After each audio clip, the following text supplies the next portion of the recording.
আসসালামু আলাইকুম এভরিওয়ান, সবাইকে আবারও স্বাগতম জানাচ্ছি আমার চ্যানেলে নতুন আরও একটি ভিডিও দেখার জন্য। আমার আজকের ভিডিওতে আমি 3 ধরনের সহজ পাকোড়ার রেসিপি শেয়ার করব আপনাদের সাথে। পাকোড়া বা পেঁয়াজু যেটাই বলেন, তবে তৈরি করা একদমই সহজ আর খেতে ভীষণ মজাদার। আর ঘরে থাকা সামান্য উপকরণ দিয়ে রেসিপিগুলো তৈরি করে নেওয়া যায়। তো চাইলে এই রমজানে আপনার ইফতারের টেবিলেও এই রেসিপিগুলো রাখতে পারেন। তো আশা করছি আজকের ভিডিওটা আপনাদের কাছে ভালো লাগবে। তাহলে চলুন শুরু করি। তো চলে এলাম মূল রেসিপিতে। এখানে আমি একটি বাঁধাকপি নিয়েছি। তো আজকের রেসিপিগুলোর জন্য 3টি প্রধান উপকরণের মধ্যে একটি হচ্ছে বাঁধাকপি। তো এদিকে নিয়েছি মসুর ডাল আর নিয়েছি বেসন। এই 3টা হচ্ছে আজকের রেসিপির প্রধান উপকরণ। তো সর্বপ্রথমেই আমি মসুর ডালগুলো ভিজিয়ে নিচ্ছি। তো একটা বড় পাত্রে নিয়ে নিলাম। তারপরে পর্যাপ্ত পরিমাণ পানি দিয়ে মসুর ডালগুলো 15 মিনিটের জন্য আমি ভিজিয়ে রাখবো। তো দিয়ে দিচ্ছি পর্যাপ্ত পরিমাণে পানি। এর মধ্যে দিয়ে দিচ্ছি কয়েকটা আস্ত শুকনো মরিচ আর দিচ্ছি 3-4 কোষ রসুন এবং শুকনো মরিচ কিন্তু এই পাকোড়া বা পেঁয়াজুর ফ্লেভারটা অনেক ভালো করে। তো আপনারা যদি কেউ ট্রাই করে না থাকেন তাহলে এভাবে করতে পারেন, এটা খেতে ভীষণ মজাদার হয়। তো ডালগুলো ভিজতে ভিজতে এইদিকে আমি বাঁধাকপিটা কেটে নিব। তো বাঁধাকপিটাকে আমি খুব ভালোভাবে ধুয়ে নিয়েছি।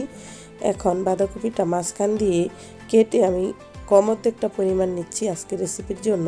আর একটা টিপস শেয়ার করি আপনাদের সাথে। বাঁধাকপি কিন্তু পাকোড়ার জন্য একদম মিহিকুচি হতে হবে, সেই ক্ষেত্রে এরকম একটা পিলার দিয়ে এভাবে কেটে নিতে পারেন। তো ছুরি বা বটি দিয়ে যদি আমরা কাটতে যাই বাঁধাকপিটা, সেই ক্ষেত্রে কিন্তু খুব বেশি মিহিকুচি করা যায় না। তার চাইতে এভাবে করে নিলে অনেক বেশি মিহিকুচি হয়, একদম সেমাইয়ের মতো। আর এটা দিয়ে পাকোড়া তৈরি করতে গেলে সেই ক্ষেত্রে পাকোড়াটা তেলে দিলে খুলে যাওয়ার সম্ভাবনা থাকে না। এই যে দেখুন, এভাবে করে সবগুলো আমি কেটে নিব। তো হয়ে গিয়েছে সবগুলো বাঁধাকপি কাটা। তো এখন এটাকে একটা সাইডে রেখে দিয়ে ডালগুলো দেখে নিচ্ছি কী অবস্থা। তো ডালগুলো ভিজে গিয়েছে। এখন আমি ডালগুলোকে ব্লেন্ড করব। তো যেই শুকনো মরিচগুলো নিয়েছিলাম, মরিচের বোটাগুলো বেছে দিলাম আর রসুনের কোষগুলোর উপরের আবরণটা ছাড়িয়ে নিচ্ছি। এখন রসুন, মরিচ এবং ডালগুলোকে খুব সুন্দরভাবে ধুয়ে তারপরে আমি হ্যান্ড ব্লেন্ডার দিয়ে একটু ব্লেন্ড করে নিব। আপনারা চাইলে পাটায়ও করে নিতে পারেন। তো মোট কথা ডালটা বাটা লাগবে, তো ওইভাবে ডাল বাটা আমি করে নিচ্ছি। তো হয়ে গেছে ডালটা। আর পেঁয়াজুর ডাল কিন্তু একটু আস্তে আস্তে থাকবে, সেজন্য আমি খুব বেশি মিহি পেস্ট করিনি। তো এই ডাল বাটাগুলো দিয়েই কিন্তু আজকের 3টা রেসিপি আমি করব। তো প্রথমে আমি একদম নর্মাল যেই রেসিপিটা আমরা সচরাচর রমজানে যেটা খেয়ে থাকি, ডাল পেঁয়াজু, তো আমি সেই ডাল পেঁয়াজুটা আগে করছি। তো এখানে কিছুটা ডাল বাটা নিয়ে নিলাম। তারপরে দিয়ে দিচ্ছি পেঁয়াজ কুচি, এরপরে দিলাম লবণ। তো আমি কোনো কিছুর পরিমাণ বলছি না, আপনারা আপনাদের পরিমাণ অনুযায়ী নিয়ে নেবেন। তো বেশ কিছুটা কাঁচামরিচ কুচি দিয়ে দিলাম, কাঁচামরিচ কুচিটা ভালো লাগে পেঁয়াজুতে। আর দিচ্ছি ধনিয়া পাতা কুচি। এরপরে একটু মাখিয়ে নিব হাত দিয়ে, তারপরে আরও কিছু উপকরণ দিব আমি। আর একটা জিনিস খেয়াল করবেন, আমি কিন্তু এই পেঁয়াজুতে কোনো ধরনের হলুদ মরিচের গুঁড়া কোনো কিছু ব্যবহার করছি না। আমি যে শুকনো মরিচটা দিয়ে ডালটা বেটে নিয়েছি বা ব্লেন্ড করে নিয়েছি, সেই শুকনো মরিচেই কিন্তু এটা ভাজতে গেলে খুব সুন্দর একটা কালার আসবে। তো বেসন থেকে কিছুটা দিয়ে দিলাম, যেহেতু আমি ব্লেন্ড করে নিয়েছি, তো এটার বাইন্ডিং দিতে সুবিধা হবে। তো পাটায় বেটে নিলেও একটু বেসন দিয়ে দেওয়াই ভালো, সেই ক্ষেত্রে বাইন্ডিংটা খুব ভালো হয়। তো একটু ক্রিস্পি হওয়ার জন্য আমি দিয়ে দিলাম চাউলের গুঁড়া। চাউলের গুঁড়াতে কিন্তু পাকোড়া অনেক বেশি ক্রিস্পি হয়। তো আপনারা চাইলে কিন্তু ডাল ভিজানোর সময় এর সাথে 2 মুঠো চালও দিয়ে দিতে পারেন, সেই ক্ষেত্রেও অনেক বেশি ক্রিস্পি হয়। তো এখন আমি চুলায় একটা প্যান বসিয়ে পর্যাপ্ত পরিমাণে সয়াবিন তেল দিয়ে দিচ্ছি পাকোড়াগুলো ভাজার জন্য। তো এই তো তেলটা গরম হয়ে গিয়েছে, আমি পাকোড়াগুলো শেপ দিয়ে ভেজে নিব। তো যেরকম খুশি ওইভাবেই শেপ দিতে পারেন, তবে পেঁয়াজুর শেপটাই দিয়ে নিচ্ছি আমি। নর্মাল ডাল পেঁয়াজু যেটা সচরাচর আমাদের করা হয় ওইভাবেই আমি করে নিচ্ছি। একটু বড় বড় করে, দোকানে যেমন কিনতে পাওয়া যায় ওইরকম করে করে নিচ্ছি। তো আপনারা চাইলে এটার মধ্যে আরও কিছু দিতে পারেন, জিরার গুঁড়া, ধনিয়ার গুঁড়া, হলুদ মরিচের গুঁড়া। তবে আমি পাকোড়াতে সাধারণত এরকম কোনো শুকনা উপকরণ ব্যবহার করি না, আমার কাছে টেস্টটা অন্যরকম মনে হয়। ধনিয়া পাতা, কাঁচা মরিচ আর পেঁয়াজের ফ্লেভারেই কিন্তু এটা ভালো লাগে। আর সাথে আমি যে ডাল বাটার সময় দিয়েছিলাম রসুন আর শুকনা মরিচ, ওইটাতে এটার ফ্লেভার আরও ভালো হয়। তো এই তো একদম গোল্ডেন ব্রাউন করে ভেজে নিলাম। এখন আমি তুলে নিচ্ছি, আর চুলার আঁচটা কমিয়ে দিয়ে কিন্তু আমি উল্টে পাল্টে প্রায় 10 মিনিটের মতো ভেজে নিয়েছি, যাতে ভিতরটা একদম ক্রিস্পি হয় আর কাঁচা না থাকে। তো এই যে এভাবে করে তুলে নিচ্ছি। আর একটা কিচেন টিস্যুর উপরে দিয়ে দিলাম যাতে তেলটা শুষে নেয়। তো ওইটাকে একটা সাইডে রেখে দিয়ে আমি দ্বিতীয় স্টেপে চলে এলাম। আমি এখন বাঁধাকপির পাকোড়াটা তৈরি করে নিব। তো বাঁধাকপি কুচি দিয়ে দিলাম, এরপরে দিচ্ছি ডাল বাটা, এরপরে লবণ দিচ্ছি পরিমাণ অনুযায়ী।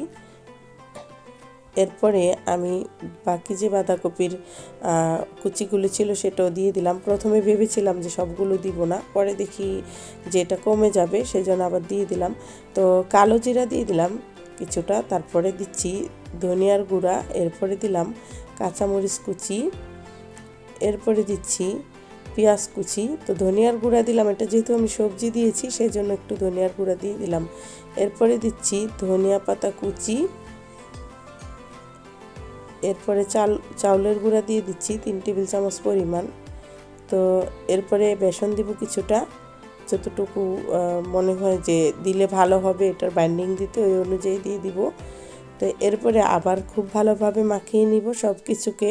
আর বাঁধাকপিটা কিন্তু কমে যাবে, এটা হাত দিয়ে মাখাতে মাখাতেই কিন্তু অনেকটা কমে যাবে। এই যে দেখুন কী অবস্থা, কমে গিয়েছে। এখন আমি চুলায় ভাজতে চলে যাব। আর হচ্ছে এটার ভিতরে কালো জিরাটা দিয়েছি, কালো জিরা দিলে কিন্তু এটার ফ্লেভার অনেক ভালো হয় বাঁধাকপির পাকোড়ার।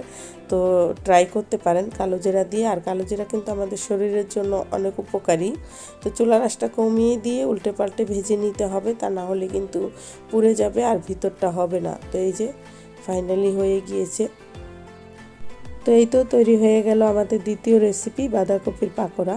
তো এখন আমি তৃতীয় রেসিপির জন্য এখানে নিচ্ছি টুনা মাছ। তো এই যে ক্যানে যে টুনা মাছ কিনতে পাওয়া যায় সেটা নিয়ে নিয়েছি। এখন আমি দিয়ে দিলাম, সাথে দিচ্ছি ডাল বাটা, এরপরে দিচ্ছি বেসন। আর এই টুনা মাছের টিকিয়া বা পাকোড়াটা খেতে অনেক মজা হয়। তো দিয়ে দিলাম চাউলের গুঁড়া আর পেঁয়াজ কুচি দিলাম সাথে। এরপরে দিচ্ছি লবণ, যেহেতু টুনা মাছে লবণ আছে সেই অনুযায়ী লবণটা বুঝিয়ে দিতে হবে। দিলাম কাঁচামরিচ কুচি, ধনিয়া পাতা কুচি দিচ্ছি। এরপরে দিচ্ছি জিরার গুঁড়া, যেহেতু মাছ সেজন্য মাছের মশলা দিতে হবে। তো ধনিয়ার গুঁড়া দিলাম। এরপরে আমি 2টা শুকনো মরিচ ভেজে রেখেছিলাম, হাত দিয়ে ক্রাশ করে দিয়ে দিব। এটাতে কিন্তু অনেক সুন্দর ফ্লেভার হয় এই পাকোড়াটাতে, আর কিছুই দিতে হবে না। আর নোটিস করবেন আজকে 3টা রেসিপির একটাতেও কিন্তু আমি হলুদ মরিচের গুঁড়া ব্যবহার করিনি, তারপরও কত সুন্দর কালার এসেছে সেটা দেখলেই বুঝতে পারবেন। তো হলুদ মরিচের গুঁড়া দিলে আমার কাছে ভালো লাগে না পাকোড়া, আপনারা চাইলে দিতে পারেন। তারপর এগুলো ভেজে নিব। তো এগুলোকে আমি একটু গোল গোল শেপ দিয়ে ভেজে নিচ্ছি। তো এই যে সবগুলো দিয়ে দিচ্ছি, এভাবে করে 2টা বেজে আমি ভেজে নিব। তো চুলার আঁচটা মিডিয়াম করে দিয়ে তারপর উল্টে পাল্টে ভেজে নিতে হবে, ভিতরটা যেন কাঁচা না থাকে, তাহলে কিন্তু বেসন আর ডালের গন্ধটা খেতে ভালো লাগবে না। তো এই যে একদম ক্রিস্পি হয়েছে, মুচমুচে, দেখেই বুঝতে পারছেন আপনারা। তো এভাবে করে সবগুলো আমি তুলে নিব। তো একদম সহজেই হয়ে গেল 3টা রেসিপি।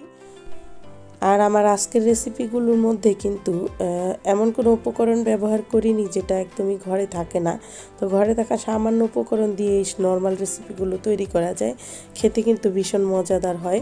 তো এই যে দেখুন কতটা ক্রিস্পি হয়েছে। তো আমি রিয়েল সাউন্ডটা আসলে মিউট করে দিয়েছি, চারপাশে প্রচুর নয়েজ ছিল সেই জন্য। তো ক্রিস্পিটা কেমন হয়েছে সেটা আসলে শব্দটা শোনালে বোঝাতে পারতাম।